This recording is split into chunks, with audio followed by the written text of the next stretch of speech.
Good morning students. अपन ने पिछली class में बीएससी सेकेंड ईयर की कोऑर्डिनेशन केमिस्ट्री के अंदर अपन ने वर्नर थ्योरी पढ़ी थी। इसके अलावा अपन ने इफेक्टिव एटॉमिक नंबर रूल्स और संकुल यौगिकों की स्टेबिलिटी के बारे में पढ़ा था। संकुल यौगिकों की स्टेबिलिटी में अपन ने वीबीटी सिद्धांत पढ़ा था। वीबीटी सिद्धांत में अपन ने पाई बॉन्डिंग सिद्धांत और विद्युत उदासीनता सिद्धांत पढ़ा था। अब देखिए, जो वर्नर थ्योरी पढ़ी थी अपन ने, उसमें अपन ने ये बताया था कि संकुल यौगिक प्राथमिक संयोजकता और द्वितीयक संयोजकता प्रदर्शित करते हैं। मैंने वहां पे आपको वर्नर थ्योरी के बारे में डिटेल से बताया था कि वर्नर ने अपने सिद्धांत में क्या क्या बातें बोली थी संकुल यौगिकों के लिए। ठीक है, तो उन्होंने ये बताया था कि जो प्राथमिक संयोजकता, जो आपकी प्राथमिक वैलेंसी है और द्वितीयक वैलेंसी है, ये संकुल यौगिक प्रदर्शित करते हैं। अर्थात इसमें संकुल यौगिक जो धातु की अपनी सेंट्रल मेटल एटम्स है, उसकी ऑक्सीजन अवस्था मतलब कि जो अपन निकालते हैं, उसकी ऑक्सीजन अवस्था प्राथमिक संयोजकता और द्वितीय संयोजकता पे डिपेंड करती है। तो देखिए, प्राथमिक संयोजकता और द्वितीय संयोजकता के बारे में तो वर्णन ने बताया, लेकिन उनका जो एक्सपेरिमेंटल वेरिफिकेशन था कि वर्णन ने अपना जो एक्सपेरिमेंट किया उसका प्रायोगिक सत्यापन भी किया। तो अपना जो वर्णन का प्रायोगिक सत्यापन था वो अपना छूटा हुआ था। तो अपन आज बात करेंगे जो वर्णन ने संकुल यौगिकों की प्राथमिक और द्वितीयक संयोजकता को समझाने के लिए एक प्रैक्टिकली तौर पर एक अपने को एक नियम सजेस्ट किया था कि उन्होंने ये बताया था, उन्होंने क्या किया था कि जो कोबाल्ट क्लोराइड का अपना कॉम्प्लेक्स बना था, क्या था कि संकुल यौगिकों के अलग अलग संकुल यौगिक वर्णन ने किसके बनाए थे, कोबाल्ट क्लोराइड और अमोनिया की भिन्न भिन्न अनुपात में क्रिया करवा करके संकुल यौगिकों का फॉर्मेशन किया था।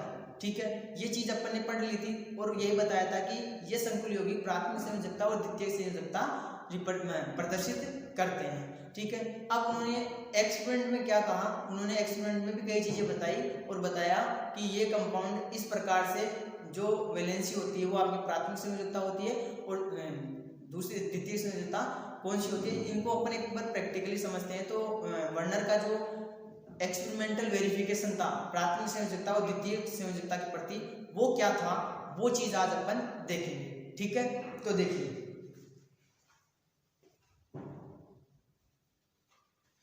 आज का टॉपिक है आपका, यहां से क्वेश्चंस भी पूछता है एग्जाम में कि वर्नर का प्रायोगिक सिद्धांत, मतलब कि जो वर्नर है उसने प्राथमिक और द्वितीयक संयोजकता का प्रायोगिक सत्यापन कैसे किया, उसको समझाइए।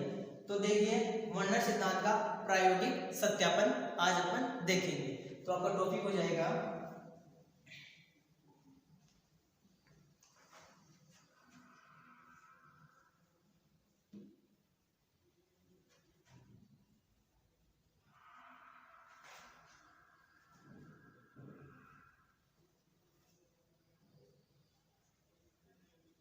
Experimental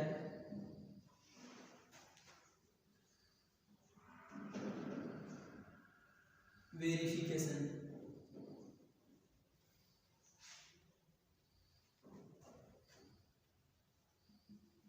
experimental verification of Werner theory.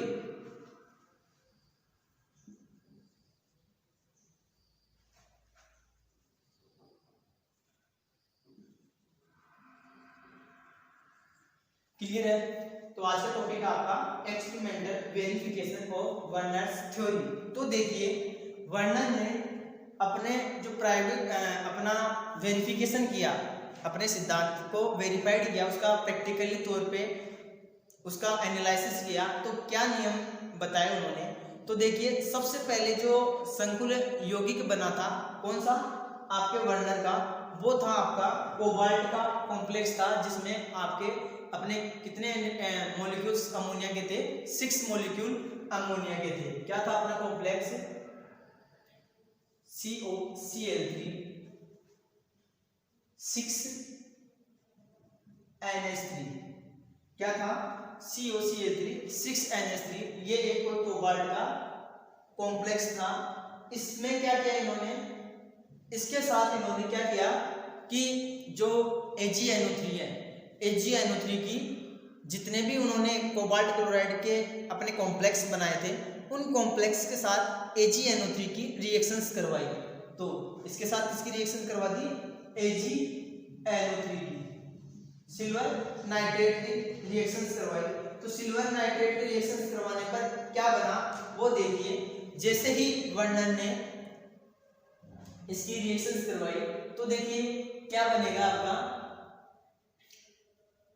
जो आपके जो Cl3 अणु थे कोबाल्ट के पास, वो इस AgNO3 से क्रिया करके 3 अणु AgCl के क्या कर देंगे, 3 मॉलिक्यूल आपके AgCl के बाहर निकल जाएंगे।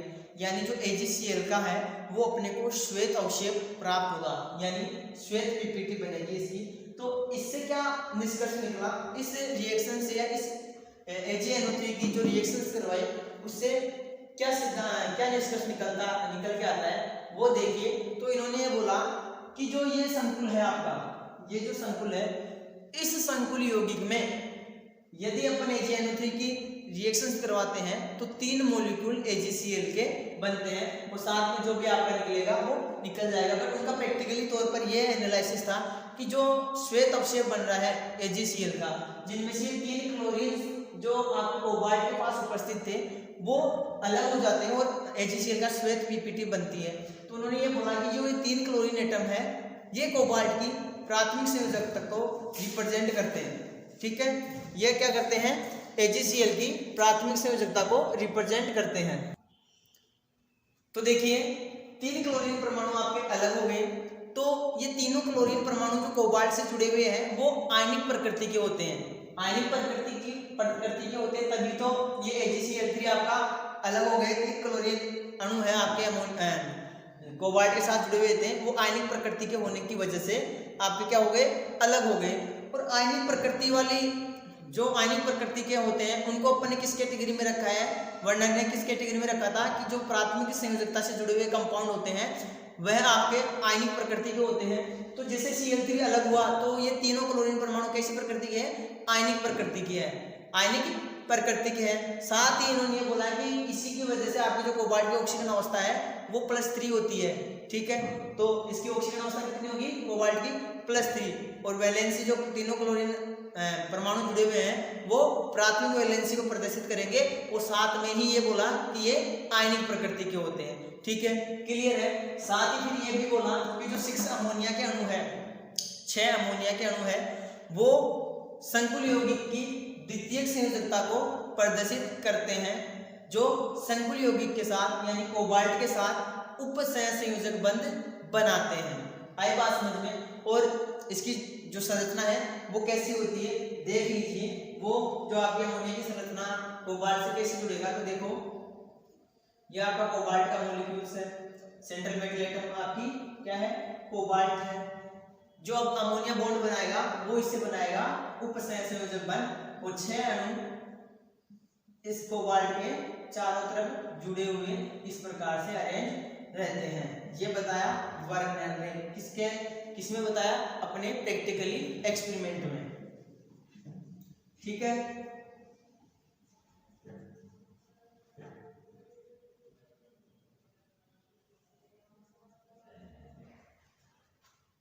ये आपके 3 क्लोरीन अणु और यहाँ पे +3 वैलेंसी। ठीक है, तो देखिए ये चीज बताई और बोला ये जो 6 मॉलिक्यूल्स हैं अमोनिया के, ये द्वितीयक संयोजकता को प्रदर्शित करते हैं और इसकी संरचना ये होती है। ठीक है, क्लियर, यहाँ तक क्लियर है। अब देखिए ये तो हो गया पहले कंपाउंड्स के बारे में एक्सप्लेनेशन, यानी जो पहला कंपाउंड है आपका ये होगा जिसमें अपने को द्वितीय संयोजकता और प्राथमिक संयोजकता के बारे में पता चलता है। ठीक है, अब दूसरी रिएक्शंस देखिए। दूसरी रिएक्शंस क्या थी, अपना दूसरा कंपाउंड क्या था वो देख लीजिए। जो कोबाल्ट का जो द्वितीय कंपाउंड बनाया था वर्णन ने वो क्या था देखिए एक बार। ठीक है, यहाँ तक क्लियर है। तो देखिए दूसरा कंपाउंड क्या बनाया था अपने वर्णन ने अपने एक्सपेरिमेंट में। जो दूसरा कंपाउंड था कोबाल्ट का वो था आपका COCl3.5NH3। क्लियर, ये था।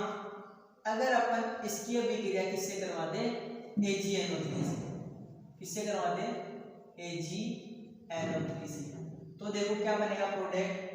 अब यहाँ पे देखिए जो प्रोडक्ट में AgCl का अवशेप आया, जो AgCl की जो पीपीटी बनी, उस पीपीटी में 2 मॉलिक्यूल आपके AgCl के बाहर निकले, यानी 2 मॉलिक्यूल AgCl से आपका श्वेत अवशेप प्राप्त हुआ। ठीक है, तो जो 2 मॉलिक्यूल्स प्राप्त होने पर उन्होंने ये बोला कि इस कंपाउंड में या इस कॉम्प्लेक्स में, इस संकुल यौगिक में जो AgCl का 2 अवशेप दे रहा है AgNO3 की क्रिया करने पर, उससे उन्होंने ये निष्कर्ष निकाला कि इसमें 2 क्लोरीन परमाणु, इसके अंदर 2 क्लोरीन परमाणु आपकी आयनिक प्रकृति के होते हैं, यानी जो 3 क्लोरीन एटम्स हैं आपके, इनमें से 2 क्लोरीन परमाणु आयनिक प्रकृति के होते हैं, जो संकुल यौगिक की प्राथमिक संयोजकता को रिप्रेजेंट करते हैं, यानी प्राथमिक संयोजकता को प्रदर्शित करते हैं। साथ ही उन्होंने ये बोला कि जो एक क्लोरीन परमाणु है वो इसकी प्राथमिक और द्वितीयक दोनों प्रकार के संयोजकताओं को क्या करता है, संतुष्ट करता है। ठीक है, यानी वह जो एक क्लोरीन परमाणु बचा हुआ है वह दोहरी प्रकृति का होता है, अर्थात वह द्वितीयक संयोजकता को भी संतुष्ट करता है और प्राथमिक संयोजकता को भी संतुष्ट करता है। इसकी संरचना क्या होगी, बाकी की जो आपके 5 अमोनिया के अणु हैं, वो अमोनिया के अणु आपकी द्वितीयक संयोजकता को ही क्या करेंगे, रिप्रेजेंट करेंगे। क्लियर, आई बात समझ में? और इसकी संरचना कैसी होगी वो मैं अभी बता देता हूँ। देखिए, इस कॉम्प्लेक्स की संरचना बनानी है, उन्होंने क्या बोला, 2 क्लोरीन अणु प्राथमिक संयोजकता को रिप्रेजेंट करेंगे, जबकि एक क्लोरीन अणु प्राथमिक संयोजकता और द्वितीयक संयोजकता दोनों को क्या करता है, संतुष्ट करता है। तो देख लीजिए इसकी संरचना कैसी होगी, COCl3 5 NH3 मॉलिक्यूल युक्त कॉम्प्लेक्स की। देखिए ये आपका अमोनिया का 5 तो आपके अमोनिया के अणु आ गया, सेंट्रल मेटल एटम कोबाल्ट आ गया आपका,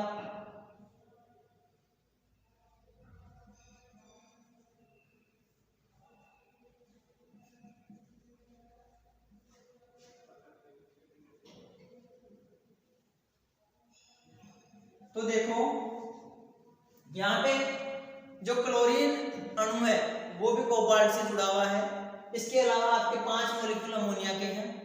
ठीक है, क्लियर। तो ये पांचों मॉलिक्यूल्स अमोनिया के और क्लोरीन इस प्रकार से अरेंज है, किसके अंदर, संकुल यौगिक के अंदर, और आपके जो 2 क्लोरीन एटम थे वो ये रहेंगे। ठीक है, और संकुल के ऊपर चार्ज रहेगा +2, और जब अपन इसकी ऑक्सीजन अवस्था निकाल के लेके आएंगे तो कैसे निकालेंगे, ये चीज आपको पता है, +2 ये माइनस उधर जाएगा, आपका क्लोरीन का 1 चार्ज, जैसे मान लो अभी मैं इसको आपको प्रैक्टिकली बताता हूँ कि +3 चार्ज कैसे आएगा, क्योंकि जो पहले वाला एटम था उसके ऊपर भी +3 ही चार्ज था। अगर मैं इसको ऐसे लिखूं, देखना एक बार, NH3 का होल 5Cl और +2, क्लियर है।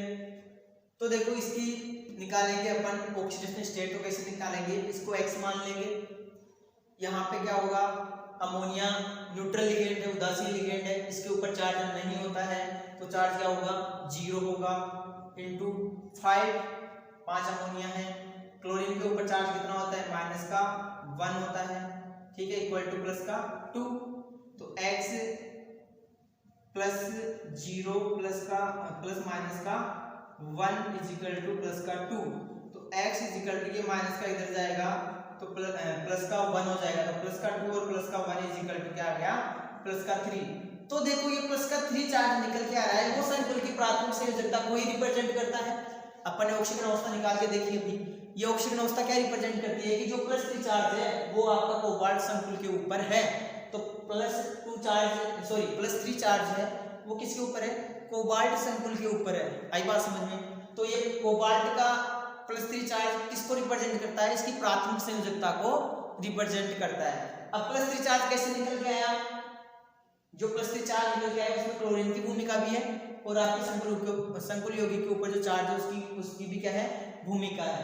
तो +3 निकल के आ रहा है, तो इस प्रकार जो क्लोरीन एटम है वो प्राथमिक वैलेंसी को भी सेटिस्फाई करता है और द्वितीयक संयोजकता को भी क्या करता है, सेटिस्फाई करता है। आई बात समझ में? तो ये हो गया।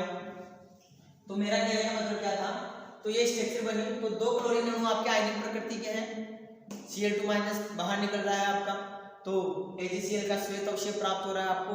तो ये क्या है, दो क्लोरीन अणु क्या है, द्वितीयक संयोजकता को, सॉरी प्राथमिक संयोजकता को क्या करते हैं, रिप्रेजेंट करते हैं। और कैसे नेचर के होते हैं, आयनिक प्रकृति के होते हैं। तो ये हो गई आपकी इस संकुल यौगिक की संरचना। उतार लीजिए, नेक्स्ट आगे बताएंगे फिर।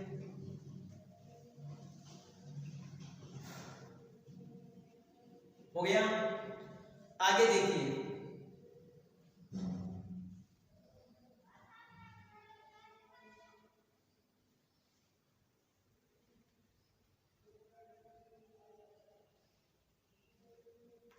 क्लियर? अब देखो, जो नेक्स्ट कंपाउंड बनाया था किसने, वर्णन ने, वो कंपाउंड क्या था आपका,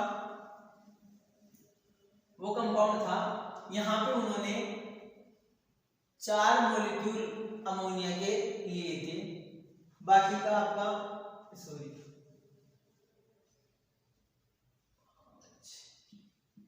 हाँ, 4 मॉलिक्यूल किसके लिए थे, अमोनिया के लिए थे। क्लियर? और जो AgCl का श्वेत अवशेष बनेगा, उसमें आपका एक ही अणु AgCl का श्वेत अवशेष देगा, यानी जो एक क्लोरीन अणु है वो ही आपका AgCl के साथ रिएक्शंस करके व्हाइट पीपीटी देता है।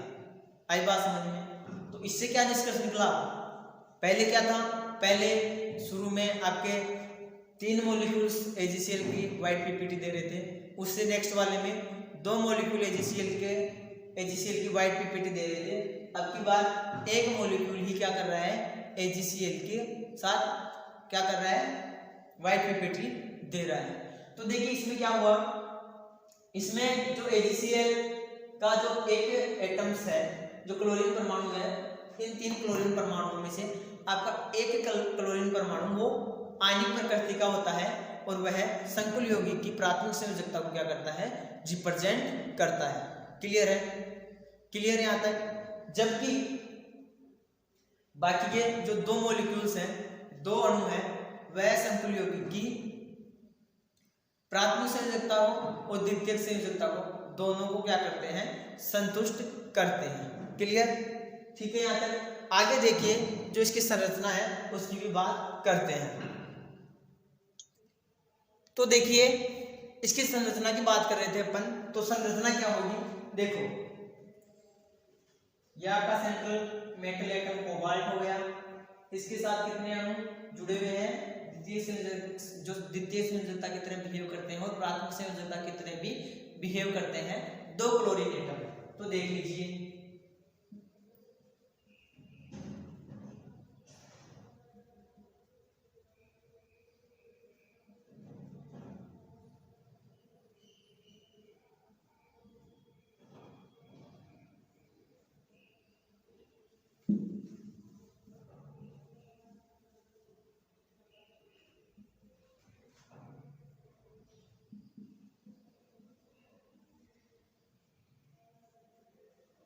तो ये जो 2 क्लोरीन परमाणु है वो प्राथमिक संयोजकता की तरह बिहेव करेंगे और द्वितीयक संयोजकता की तरह भी बिहेव करेंगे। साथ में क्या निकल गया आपका Cl- और यहाँ पे आ जाएगा पॉजिटिव। ठीक है, अब ये जो एक क्लोरीन परमाणु है वो ही आपके कोबाल्ट परमाणु से, कोबाल्ट सेंट्रल मेटल एटम से आयनिक बंध द्वारा जुड़ा हुआ रहता है, जो किसको रिप्रेजेंट करता है, केवल और केवल प्राथमिक संयोजकता को रिप्रेजेंट करता है। जबकि 2 क्लोरीन परमाणु दोहरी प्रकृति के होते हैं, वो प्राथमिक संयोजकता को रिप्रेजेंट करेंगे और द्वितीयक संयोजकता को भी क्या करेंगे, रिप्रेजेंट करेंगे। आई बात समझ में? नेक्स्ट आपका जो थर्ड कंपाउंड था वो था, क्या था, देख लीजिए, उसकी भी बात करते हैं। नेक्स्ट कंपाउंड था आपका कोबाल्ट क्लोराइड के साथ 3 मॉलिक्यूल किसके थे, अमोनिया के थे। देख लीजिए उसको भी।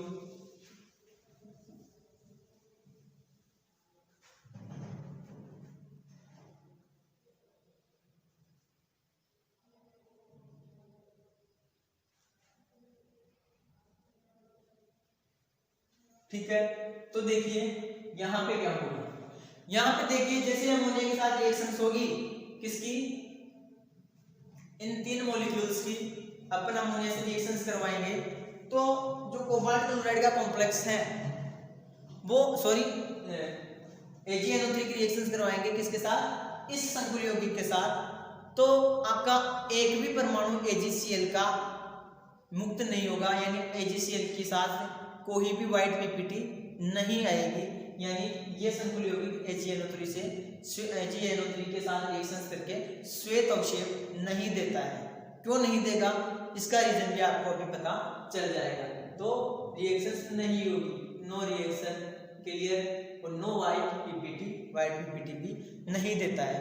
इसका मतलब क्या हुआ, इसका मतलब ये हुआ कि जो कोबाल्ट के पास 3 क्लोरीन परमाणु जुड़े हुए हैं, वह तीनों क्लोरीन परमाणु इसकी जो प्राथमिक संयोजकता है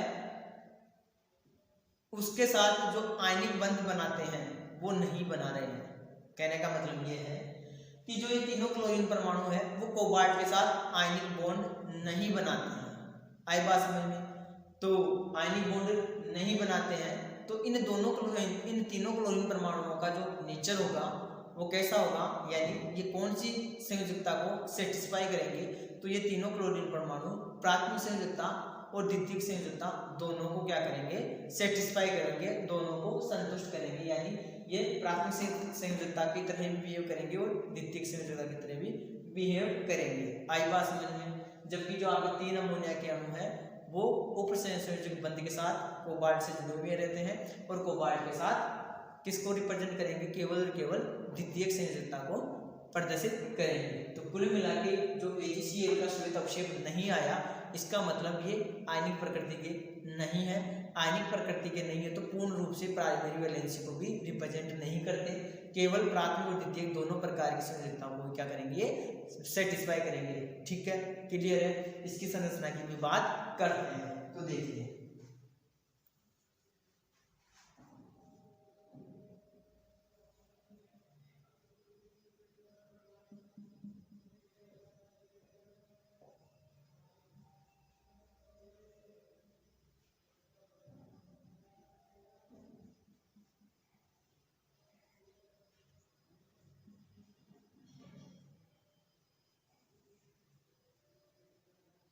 इसको ऐसे बना,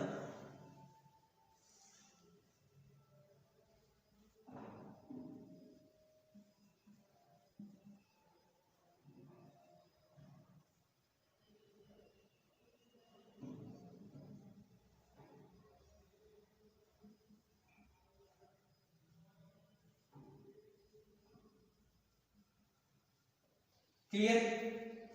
यहाँ पे आएगा आपका प्लस का, यहाँ पे कुछ नहीं आएगा, यहाँ पे आएंगे आगे 1 2 3 प्लस का 3। 1 मिनट, सॉरी गलत हो गया भाई, इसके स्टेज से सही कर लेना। वहां यहाँ पे जुड़ेंगे 3 क्लोरीन परमाणु। ठीक है, ये हो जाएगी इसकी शेप। इसके ऊपर कॉम्प्लेक्स के ऊपर चार्ज भी कुछ नहीं आया, क्योंकि कोई भी क्लोरीन अणु अपना बाहर निकल नहीं रहा है। ये शेप होगी आपकी इस कॉम्प्लेक्स की, जिसमें से ये तीनों क्लोरीन परमाणु अनायनिक प्रकृति के होते हैं। अनायनिक प्रकृति के होने के कारण ही ये AgNO3 के साथ श्वेत अवक्षेप नहीं देते हैं।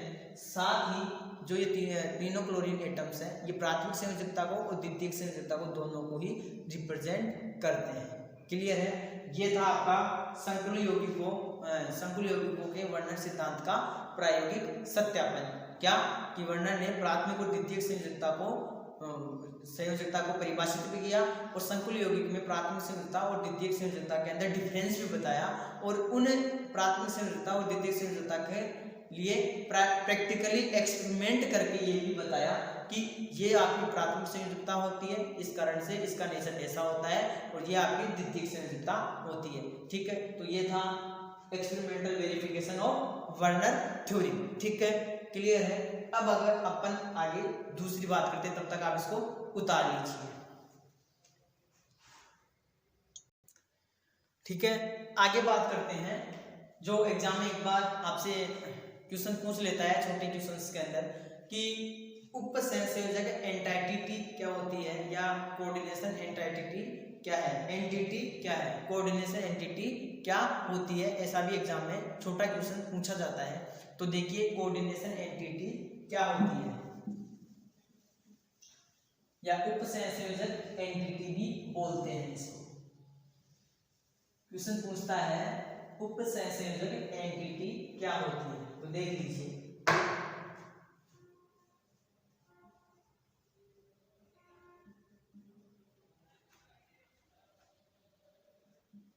कोऑर्डिनेशन एंटिटी,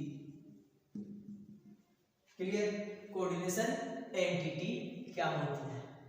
तो देखिए आपको सब कुछ पता है, बस केवल हल्का फुल्का सा आपको समझना है। ऑलरेडी आपको पता होगा क्योंकि इतनी चीजें पढ़ के आए हो आप, तो कोऑर्डिनेशन एंटिटी की आपको पता है, लेकिन आप जानते नहीं। क्यों नहीं जानते, उसका रीजन भी आपको पता चल जाएगा, क्योंकि नाम पहले आया ही नहीं। तो देखो कोऑर्डिनेशन एंटिटी क्या होती है, संकुल यौगिकों के अंदर आपके एक तो सेंट्रल मेटल एटम होती है। सेंट्रल मेटल एटम क्या होगी, जो धात्विक कैरेक्टर रखती है, जो उदासीन भी हो सकती है या पॉजिटिव चार्ज युक्त स्पीशीज होगी, आपकी केंद्रीय धातु होगी जो। उसके साथ क्या होता है, चारों ओर लिगेंड जुड़े हुए होते हैं। लिगेंड कौन से हो सकते हैं, या तो उदासीन हो सकते हैं या ऋणायनिक नेगेटिव चार्ज वाले लिगेंड हो सकते हैं।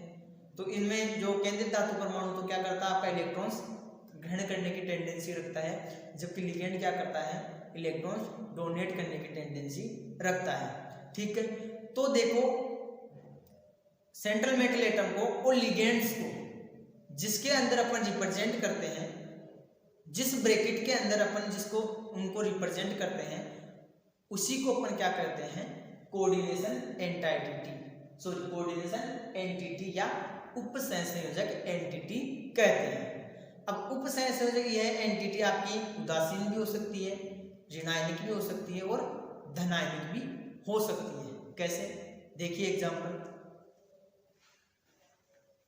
अगर आपका कोई मान लो प्लेटिनम का कॉम्प्लेक्स है, इसके साथ Cl4 जुड़े हुए हैं, और मान लो इसके ऊपर जो चार्ज है आपका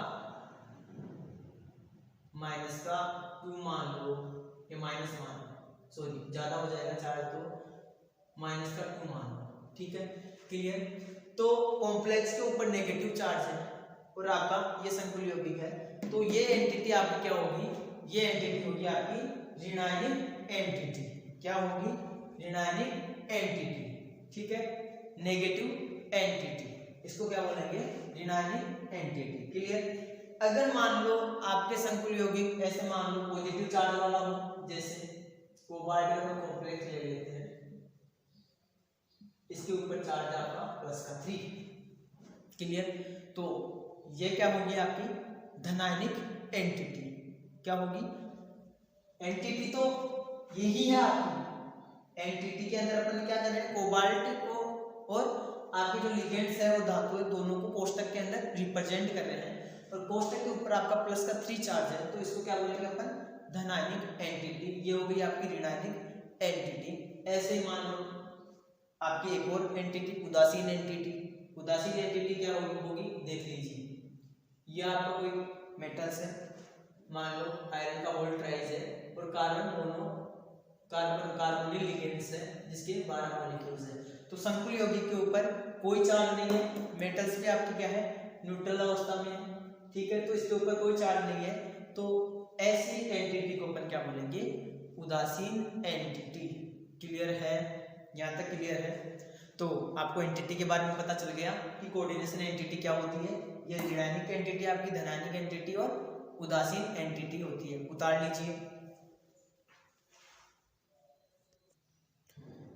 ठीक है, क्लियर यहाँ तक। आगे देखिए, आगे एक क्वेश्चन पूछता है आपसे एग्जाम में कि ब्रिजिंग लिगेंड क्या होते हैं।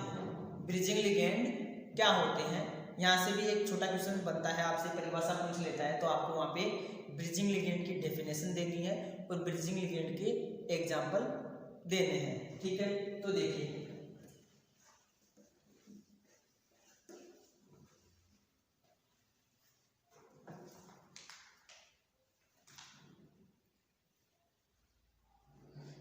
परिभाषा क्या होगी, पहले तो टॉपिक बताते हैं आपका टॉपिक क्वेश्चन कहां से बनेगा, ब्रिजिंग लिगेंड।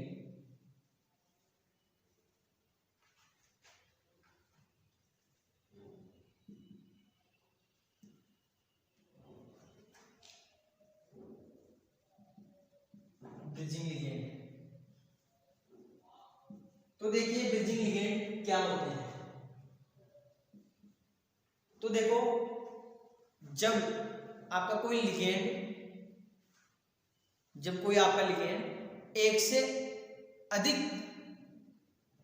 दाता परमाणुओं से, दोबारा से बता रहा हूं, जब कोई आपका लिगेंड या मान लो कोई लिगेंड है वो एक से अधिक केंद्रीय धातु परमाणुओं से जुड़ा हुआ है और एक से अधिक मेटल्स को इलेक्ट्रॉन्स को डोनेट करता है, तब वह लिगेंड आपका ब्रिजिंग लिगेंड कहलाता है। कहने का मतलब यह है कि मान लो कोई लिगेंड है वो किन्हीं दो मेटल से अटैच है, जैसे यह आपके मेटल है और यह आपका इधर भी मेटल्स है और यह आपका कोई लिगेंड है, ये इधर भी इलेक्ट्रॉन्स का डोनेशन कर रहा है, इधर भी डोनेशन कर रहा है, तो ये जो पोजीशन बन रही है ये आपकी ब्रिज पोजीशन कहलाती है और इस लिगेंड को क्या कहेंगे अपन, ब्रिजिंग लिगेंड कहेंगे। क्लियर है? वापस से बता रहा हूं परिभाषा, जो लिगेंड एक से अधिक केंद्रीय परमाणु से जुड़े हुए होते हैं उन्हें अपन ब्रिजिंग लिगेंड या सेतु लिगेंड कहते हैं। ठीक है, क्लियर है? एग्जांपल की बात करें तो देखना एग्जांपल बता रहा हूं मैं आपको। जैसे कोई मेटल एल्यूमिनियम आपकी धातु है, यहाँ से Cl जुड़ा हुआ है, इधर भी Cl है, ये इधर से बॉन्ड बना रहा है, इधर से भी बॉन्ड बना रहा है, इधर से भी बना रहा है और इधर से भी बॉन्ड बना रहा है, साथ में ये क्लोरीन परमाणु यूं है और आपका ये क्लोरीन परमाणु यूं जुड़ा हुआ है। ठीक है,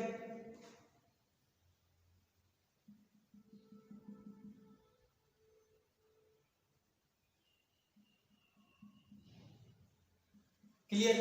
तो देखो ये जो लिगेंड है जिसमें जो आपके दोनों क्लोरीन परमाणु है बिल्कुल सेंटर में उपस्थित है, दोनों मेटल्स को जोड़े हुए हैं, तो ये आपका क्या हो गया, ब्रिज। तो ब्रिज क्या करता है, दो रास्तों को जोड़ता है, यही तो होता है ब्रिज। तो ये क्या आपकी ये मेटल हो गई, दूसरी मेटल ये हो गई, ये दोनों मेटल्स किनके द्वारा जुड़ी हुई है, इन दोनों ब्रिजिंग लिगेंड्स के द्वारा क्या की हुई है, जुड़ी हुई है। तो ये क्या है आपके ब्रिजिंग लिगेंड है या सेतु लिगेंड बोल सकते हैं इनको अपन,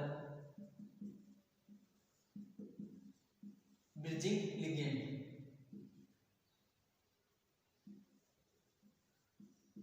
एक और एग्जांपल देख लो, एक और एग्जांपल की बात करें। ठीक है, हो गया ये, उतार लिया। तो दूसरा एग्जांपल और देख लीजिए क्या होगा। जैसे मान लो मिटाए, जैसे ब्रिजिंग लिगेंड का एक और एग्जांपल देख लेते हैं।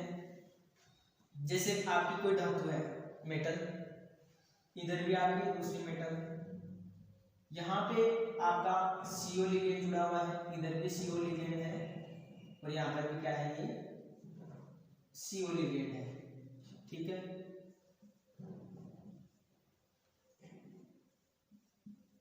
क्लियर?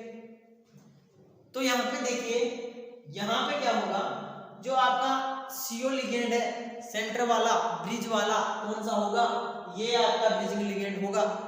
CO तीन CO जो आपके क्या है, ब्रिजिंग लिगेंड है।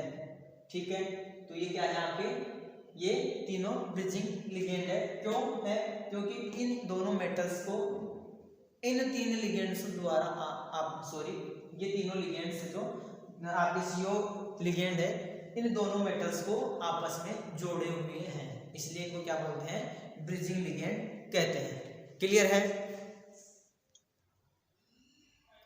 और देखिए इसको किस प्रकार से अपन रिप्रेजेंट कर सकते हैं, इसको अपन ऐसे भी लिख सकते हैं। देखिए जैसे ये आपकी मेटल्स हो गई, इन मेटल्स के पास CO मॉलिक्यूल्स कितने हैं, CO मॉलिक्यूल 3 है, इसको अपन ऐसे भी रिप्रेजेंट कर सकते हैं। तो इसका तो होल 5 हो जाएगा। ठीक है, और ये साथ में आपका म्यू हो गया, म्यू CO होल ट्राई, दिख रहा है?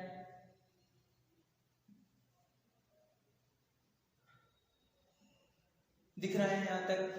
हाँ भाई दिख रहा है। तो देखिए जो ये म्यू है, म्यू किसको रिप्रेजेंट कर रहा है?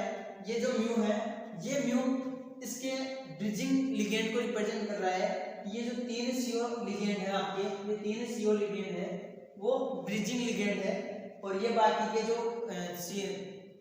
जो आपके 3 और 6 लिगेंड है CO के, वो लिगेंड आपके लिगेंड को रिप्रेजेंट कर रहे हैं, मतलब धातु के साथ लिगेंड अवस्था है, लिगेंड आपकी धातु के साथ उपसंयोजक बंध बनाए हुए हैं, जबकि ये 3 लिगेंड्स हैं जो आपके ब्रिजिंग लिगेंड्स को रिप्रेजेंट कर रहे हैं। ठीक है, क्लियर है यहाँ तक? तो आपको उपसंयोजक एंटिटी समझ में आई, ब्रिजिंग लिगेंड समझ में आई कि क्या होते हैं ब्रिजिंग लिगेंड। ठीक है, अब अपन नेक्स्ट क्लास में आपकी जो मैंने पहले बताया था कि जो वीबीटी सिद्धांत के अनुसार संकुल यौगिकों के अंदर अपन मैग्नेटिक प्रॉपर्टीज और आपकी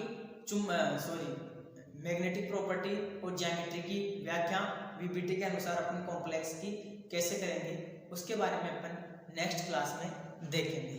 ठीक है, क्या वीबीटी सिद्धांत आपका क्या कहता है, किसके अंदर, किसके लिए, कॉम्प्लेक्स की ज्योमेट्री के लिए या मैग्नेटिक प्रॉपर्टीज के लिए वीबीटी ने अपने क्या मत प्रस्तुत किए, वो चीजें अपन देखेंगे, जिसके अंदर अपन अलग अलग कॉम्प्लेक्स का एग्जाम्पल लेंगे और उससे भी क्वेश्चंस एग्जाम में खूब पूछा जाता है। आपको 2 क्वेश्चंस दे दिए जाएंगे, 2 कॉम्प्लेक्स, सॉरी कहने का मतलब ये है कि 2 कॉम्प्लेक्स बना देंगे और उन कॉम्प्लेक्स में पूछेगा कि कौन सा कॉम्प्लेक्स आपका डायमैग्नेटिक होगा या पैरामैग्नेटिक होगा, क्यों होगा बताइए। तो वहां पे आपको वीबीटी के अकॉर्डिंग आंसर बताने हैं। ठीक है, क्लियर है यहाँ तक? उतार लीजिए इसको।